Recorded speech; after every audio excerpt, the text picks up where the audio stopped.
മണലൂരിൽ T N Prathapan നടത്തിയ നാടകം പൊളിഞ്ഞുവെന്ന് BJP. Thrissur city ജില്ലാ അധ്യക്ഷൻ ജസ്റ്റിൻ ജേക്കബ്.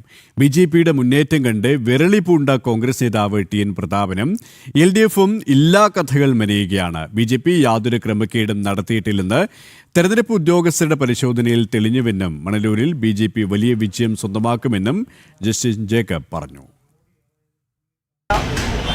യു.ഡി.എഫും എൽ.ഡി.എഫും ചേർന്ന് നടത്തിയ ദുഷ്പ്രചരണം പോലീസും അന്വേഷണ ഉദ്യോഗസ്ഥന്മാരുടെയും സാന്നിധ്യത്തിൽ അത് പൊളിഞ്ഞിരിക്കുകയാണ്. ദേശീയ ജനാധിപത്യ സഖ്യം അത്തരത്തിലൊരു കിറ്റ് ശേഖരണമോ കിറ്റ് വിതരണമോ മണലൂർ മണ്ഡലത്തിൽ നടത്തിയിട്ടില്ലെന്ന് തെരഞ്ഞെടുപ്പ് ഉദ്യോഗസ്ഥനായ ആർ.ഒ. വരെ ഇന്ന് ഈ സമയം സ്ഥിരീകരിച്ചിരിക്കുകയാണ്. കഴിഞ്ഞ ലോക്സഭാ തെരഞ്ഞെടുപ്പ് മുതൽ ടി എൻ പ്രതാപനും അദ്ദേഹത്തിൻ്റെ കൂട്ടാളികളും നടത്തുന്ന ഗിമ്മിക്കുകളുടെ തുടർച്ചയാണ് ഇന്ന് മണലൂരിൽ നടന്നത്. പ്രതാപിൻ്റെയോ രവീന്ദ്രൻ മാസ്റ്ററുടെയോ ഗിമ്മിക്കുകൾക്ക് മുന്നിൽ മണലൂരിലെ ജനാധിപത്യ വിശ്വാസികൾ വീഴില്ല. NDAയുടെ വിജയം സുനിശ്ചിതമാണ്.